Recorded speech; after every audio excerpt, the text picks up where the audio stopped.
আসসালামু আলাইকুম ওয়া রাহমাতুল্লাহি ওয়া বারাকাতুহু। নাহমাদুহু ওয়া নুসাল্লি আলা রাসূলিহিল কারীম, আম্মা বা'দ। ইসলামী আন্দোলন বাংলাদেশ নরসিংদী জেলা শাখার উদ্যোগে আয়োজিত আজকের এই বিশাল নির্বাচনী সভার সম্মানিত প্রধান অতিথি, বিশ্ব ইসলামী রাজনীতির অন্যতম অভিভাবক, ইসলামী আন্দোলন বাংলাদেশের মুহতারাম আমির মুফতি সৈয়দ মোহাম্মদ রেজাউল করিম পীর সাহেব চরমোনাই, তিনি আমাদের মাঝে উপস্থিত হয়েছেন। আমি আপনাদেরকে গুরুত্বপূর্ণ কয়েকটা বিষয় আলোকপাত করব। পৃথিবীর অনেক রাষ্ট্রের কথা আমরা জানি, যেমন মালয়েশিয়ার কথা আমরা জানি। মালয়েশিয়া স্বাধীনতা অর্জন করেছে আমাদের পর। আজকে পৃথিবীর তারা অন্যতম রোল মডেল। আমাদের বাংলাদেশ থেকে আমাদের যে মেন পাওয়ার আছে, আমাদের যে জনশক্তি আছে, হাজার হাজার মানুষ, হাজার হাজার যুবক জীবিকার জন্য, চাকরি তালাশের জন্য মালয়েশিয়াতে যায়। আপনারা জানেন 70-এর দশকে একবার চীনে দুর্ভিক্ষ হয়েছিল। তখন চীন অর্থনৈতিকভাবে অবস্থায় ছিল যে তারা সহযোগিতার জন্য সারা পৃথিবীর কাছে হাত বাড়িয়েছিল। সেই চীন আজকে পৃথিবীর অন্যতম সুপার পাওয়ার। সারা পৃথিবীতে তাদের আধিপত্য আছে, সারা পৃথিবীর অন্যতম অভিভাবক চীন হয়ে গিয়েছে। তাহলে প্রশ্ন হলো, চীন যদি 50 বছরে এত দূর আগাতে পারে, মালয়েশিয়া যদি 50 বছরে এত দূর আগাতে পারে, আল্লাহ তাআলা আমাদেরকে এই যে বিশাল মেন পাওয়ার দিয়েছেন, এই ছোট্ট একটা দেশে এত মানুষ, এই যে জনসংখ্যাকে কেন আমরা জনশক্তিতে পরিণত করতে পারি নাই? আল্লাহ তাআলা আমাদেরকে এত সুন্দর পরিবেশ দিয়েছেন, এত কিছু থাকার পরও কেন বাংলাদেশ এখনো এত পিছনে পড়ে আছে? বাংলাদেশ রাষ্ট্র পিছনে পড়ার দুটা কারণের অন্যতম একটা কারণ হলো এখানে কাঠামোগত দুর্নীতি। অর্থাৎ 1 লাখ টাকা থেকে 1 টাকা থেকে শুরু করে শেয়ার ব্যাংক ডাকাতি হয়, 1 টাকা থেকে শুরু করে ব্যাংক ডাকাতি হয়, 1 টাকা থেকে শুরু করে রাষ্ট্রের রিজার্ভের হাজার হাজার কোটি টাকা বিদেশে পাচার হয়ে যায়। এই দুর্নীতি বাংলাদেশে যতদিন বন্ধ হবে না, ততদিন পর্যন্ত বাংলাদেশ রাষ্ট্রের পরিবর্তন হবে না। আপনারা যত দুনিয়ার আইনের কথা বলেন, আমি আপনাদেরকে চ্যালেঞ্জ দিয়ে বলতে পারি, বাংলাদেশ যে কাঠামো দিয়ে চলছে 54 বছর, এই কাঠামোতে যদি বাংলাদেশ 54 বছর থাকে, 54 বছরে দুর্নীতি বন্ধ হয় নাই, আরো যদি 54,000 বছর এই কাঠামোতে বাংলাদেশ চলে, বাংলাদেশের নেতার পরিবর্তন একবার হবে। আমাদের মরহুম পীর সাহেব চরমোনাই রহমতুল্লাহ আলাইহি বলেছিলেন, শুধু নেতা নয়, নীতির পরিবর্তন চাই। বাংলাদেশের যে কাঠামো দিয়ে বাংলাদেশ চলছে, ওই কাঠামোতে 54 বছর কেন, 54,000 বছরে যদি বাংলাদেশে চলে, বাংলাদেশের দুর্নীতি বন্ধ করা যাবে না।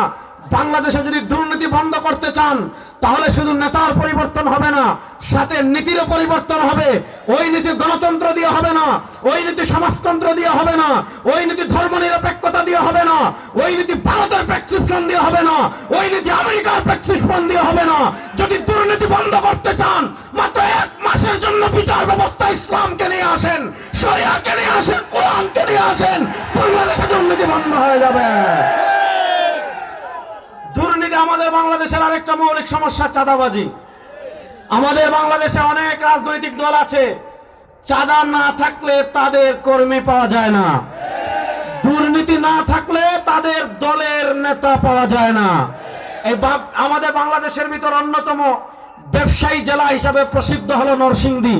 এখানে কেউ ছোট্ট আঙ্গুরের দোকান নিয়ে বসলে তাকেও চাঁদা দিতে হয়, কাপড়ের দোকান তাকেও চাঁদা দিতে হয়, মোড়ে যে চটপটি বিক্রি করে তাকেও চাঁদা দিতে হয়, তারপরে হলো ভেনে যে সবজি বিক্রি করে তাকেও চাঁদা দিতে হয়। চাঁদা দিতে দিতে দিতে দিতে মানুষের নাভিশ্বাস উঠে যাচ্ছে। আমি আপনাদেরকে আল্লাহর নামে কসম করে বলে যাই, এই নরসিংদী জেলায় হাত পাকা প্রতীকের যতজন প্রার্থী আছে, আপনারা তাদেরকে ভোট দিবেন। আপনারা 12 তারিখ তাদেরকে ভোট দিয়ে বিজয় করে জাতীয় সংসদে প্রেরণ করবেন। যদি জাতীয় সংসদে তাদেরকে প্রেরণ করেন, আগামী 5 বছর আপনারা নির্দ্বিধায় ব্যবসা করবেন। যদি কেউ 1টা টাকা চাঁদা তোলার জন্য আপনাদের কাছে আসে, নরসিংদীর রাজপথে খাম্বায় বেঁধে রাখবো, চাঁদাবাজি করতে দেব না। আমাদের বাংলাদেশের আরেকটা সমস্যা হলো, আমাদের নেতারা তাদের কর্মীদেরকে মারামারিতে পাঠায়, কর্মী মারা যায়, সমর্থক মারা যায়, মায়ের কুল খালি হয়, স্ত্রী বিধবা হয়, সন্তান পিতৃহারা হয়, আর লাশের ব্যবসা করে নেতা মামলা বাণিজ্য করে, নেতা কোটি কোটি টাকা কামায়। আপনারা জানেন নরসিংদীর রায়পুরা চরাঞ্চল, সেখানে রাজনীতিকে কেন্দ্র করে কিছুদিন পর পর আমরা পত্রিকায় দেখি, কিছুদিন পর পর আমরা পত্রিকায় দেখি, আমরা খবরে দেখি, সেখানে মানুষের লাশ। কেন মানুষের লাশ? এই লাশ নিয়ে রাজনীতি করা হয়। রাজনীতিবিদরা চায় লাশ পড়ুক, লাশ পড়লে তার লাভ। এই লাশের রাজনীতি বাংলাদেশে 54 বছর দেখেছেন।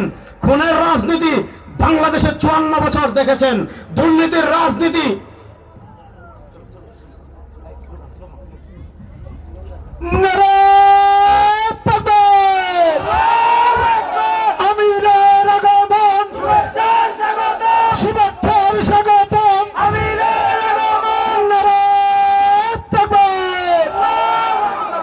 সবাই একবার বলি আলহামদুলিল্লাহ।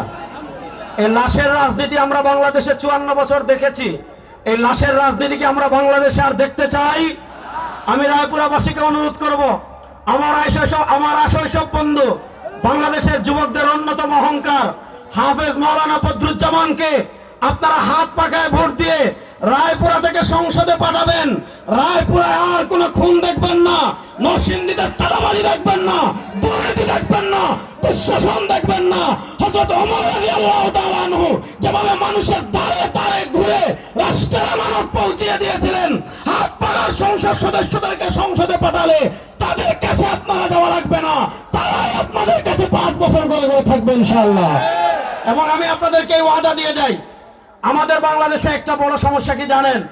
আমাদের বাংলাদেশে একটা সমস্যা হলো, যারাই ক্ষমতায় আসে তারাই মামলা বাণিজ্য করে।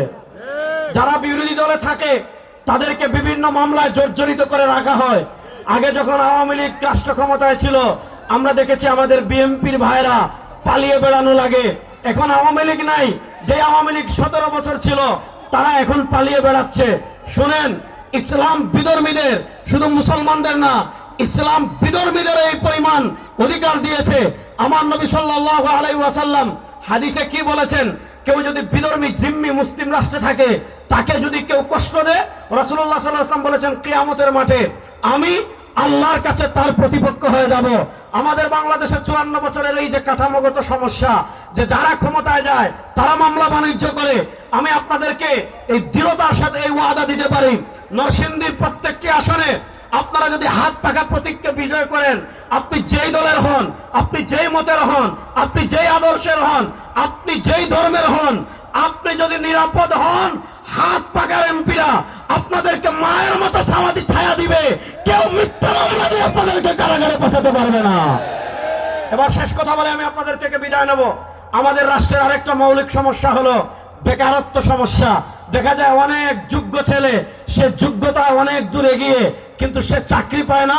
কেন? তার মামা নাই। সে চাকরি পায় না কেন? তার খালা নাই। সে চাকরি পায় না কারণ সে সরকারি দলীয় না।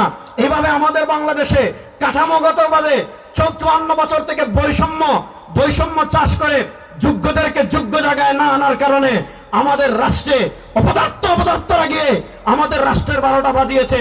ইনশাআল্লাহ যদি ইসলামী আন্দোলন বাংলাদেশের প্রার্থীদেরকে আপনারা ভোট দিয়ে সংসদে পাঠান, যোগ্যদেরকে তারাই খুঁজে বের করবে। এমপির পিছনে আপনি ঘুরতে হবে না, এমপিরা আপনাদেরকে খুঁজে যোগ্য জায়গায় বসিয়ে দেবে ইনশাআল্লাহ। আরেকটা কথা বলি শুনেন, আমাদের দেশে দেখবেন সরকারি অফিসে, ওরে আল্লাহ, তারেক রহমান সাহেব আইডি কার্ড এত সহজে পেয়ে গিয়েছেন। আমাদের দেশের যুবকদের একটা আফসোস ছিল যে আমরা তারেক রহমান সাহেবের মতো আইডি কার্ড পেতে চাই। আমি আপনাদেরকে পীর সাহেব চরমনাইকে সামনে রেখে এই ওয়াদা আপনাদেরকে আমি দিয়ে যাচ্ছি ইনশাআল্লাহ। আপনারা হাত পাকার প্রতীকদের প্রার্থীদেরকে ভোট দিয়ে আপনারা সংসদে পাঠাবেন। সরকারি সব কাজ নাগরিক হিসাবে বুক ফুলে আপনি পাবেন। কেউ আপনাকে বাধা দিতে পারবে না, কেউ 1 টাকা চান্দা আপনার কাছে দাবি করতে পারবে না। সর্বশেষ কথা বলে শেষ করি শুনেন, ইনসাফের বাংলাদেশ। আমরা ইনসাফের সঙ্গে আমেরিকা থেকে শিখতে চাই না, আমরা ইনসাফের সঙ্গে ভারত থেকে শিখতে চাই না। কারণ আমেরিকার ইনসাফের সংজ্ঞার ভিতর আপনার ট্রান্সজেন্ডার আছে, LGBT আছে, সমকামিতা আছে, আপনার যারা গুস্তাখে রাসূল তাদের অধিকার আছে, নানা মদ খাওয়ার অধিকার আছে। ওই আমেরিকার ইনসাফ আমরা চাই না। আমরা মডারেট রাষ্ট্র চাই না, আমরা আধুনিক আপনার নদিয়ার ইসলামের রাষ্ট্র চাই না। পীর সাহেব চরমনাই এবং ইসলামী আন্দোলন বাংলাদেশ ভারতের প্রেসক্রিপশনের ইসলাম বাংলাদেশে প্রতিষ্ঠা করতে চায় না, জাতিসংঘের প্রেসক্রিপশনের ইসলাম বাংলাদেশে প্রতিষ্ঠা করতে চায় না, আমেরিকার প্রেসক্রিপশনের ইসলাম বাংলাদেশে প্রতিষ্ঠা করতে চায় না। বিশ্বাস চরমনাই এবং ইসলামী আন্দোলন বাংলাদেশ আমাদের মিশন এই ৫৪,০০০ বর্গ মাইলে কারো বাপের ইসলাম প্রতিষ্ঠা হবে না, কারো নেতার ইসলাম প্রতিষ্ঠা হবে না, মদিনার ইসলাম প্রতিষ্ঠা হবে। মদিনার ইসলাম প্রতিষ্ঠা করার জন্য আপনারা প্রস্তুত আছেন না? নয়। মদিনার ইসলাম প্রতিষ্ঠা করার জন্য আগামী ১২ তারিখ পুরানো সিন্ধুতে হাত পাকার পক্ষে বুটের একটা জাগরণ তৈরি করার জন্য আপনারা প্রস্তুত আছেন না? নয়। নারায়ে তাকবীর, নারায়ে তাকবীর, নারায়ে তাকবীর। দিল্লি না ঢাকা, গোলামি না আজাদি, গোলামি না আজাদি। আমি দোয়া নিচ্ছি, আপনারা সবাই হাত পাকায় ভোট দিবেন তো ইনশাআল্লাহ? আপনারা হাত পাকায় ভোট দিয়ে শেষ না আপনাদের ঘরের যতজন সদস্য আছে সবার ভোট হাত পাকায় আনবেন তো ইনশাআল্লাহ? আমাদের মা বোনদের কাছে পিসাব চরমনাই এই বার্তা পৌঁছিয়ে দিবেন যে আপনারা শরিয়ার পর্দা মেনটেন করে সবাই একজন আগামী ১২ তারিখ পর্যন্ত সবাই ব্রাহ্মমান দায়ী। আমরা জরুরত পর্যন্ত ঘুম, খাওয়া, নাওয়া, নামাজ এগুলা বাদ দিয়ে বাকি যতটা সময় আছে আমরা জান দিয়ে, মাল দিয়ে ইসলামের পক্ষে, শরিয়ার পক্ষে, হাত পাকার পক্ষে থাকবো তো ইনশাআল্লাহ? ইনশাআল্লাহ ১২ তারিখ আবার বিজয় মিছিলে দেখা হবে ইনশাআল্লাহ। নাসরুম মিনাল্লাহ ওয়া ফাতহুন করিব। ইসলাম জিন্দাবাদ, পিসাব চরমনাই জিন্দাবাদ, ইসলামী আন্দোলন জিন্দাবাদ, হাত পাখা জিন্দাবাদ। আসসালামু আলাইকুম।